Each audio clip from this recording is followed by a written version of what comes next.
vous retrouve pour un tutoriel concernant la finition de l'emmanchure. Je vais vous montrer comment vous repérer à quel endroit pour commencer à faire le relevage de mailles avec le crochet ainsi que la réalisation du premier rang du diagramme au crochet qui va constituer donc le motif de finition sur l'emmanchure, puisqu'il s'agit d'un premier rang en mailles serrées. Alors, au niveau de l'emmanchure, on va se situer sous l'aisselle, enfin au niveau de l'aisselle, et on va venir positionner un marqueur sur la maille centrale de toutes les mailles serrées que nous avons au niveau de l'aisselle. Pour ce qui concerne la taille que je suis en train de réaliser, il s'agit de la 11e maille en partant de la droite, puisque nous avons au total 21 mailles serrées au niveau de l'aisselle. Donc, le marqueur est positionné ici.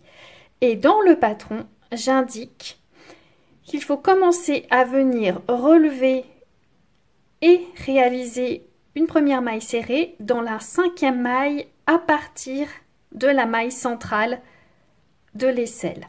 Donc ici, nous avons bien la maille centrale qui est repérée avec le marqueur. Et je vais compter 1, 2, 3, 4, 5. Donc je vais venir relever dans cette maille-là.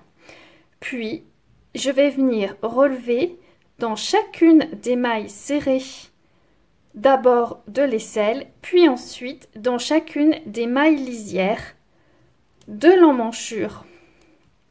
Alors toujours de la même manière, je viens passer le fil contrastant, puisqu'on travaille avec le fil contrastant, puis je fais une première maille en l'air dans la première maille serrée, et je pique dans la suivante, je passe le fil, et là, je réalise une maille serrée.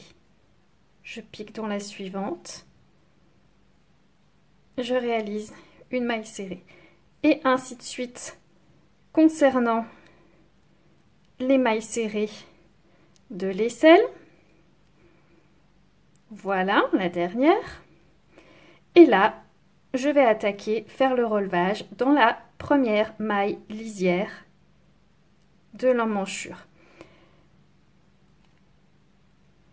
J'ai fait en sorte de faire tricoter les demi-devants et les demi-dos de l'empiècement haut en faisant glisser une maille sur chaque lisière. Donc ce qui permet d'avoir le bon ratio automatiquement pour relever des mailles serrées dans chacune des mailles lisières. Donc vous n'avez pas à vous soucier d'un quelconque ratio.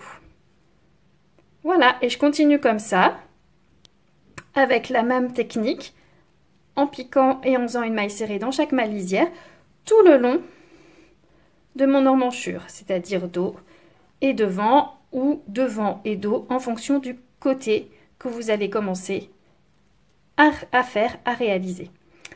Voilà, j'espère que cette petite vidéo vous aura indiqué comment mettre en place votre premier rang du diagramme de finition des emmanchures. Merci pour votre attention et à bientôt!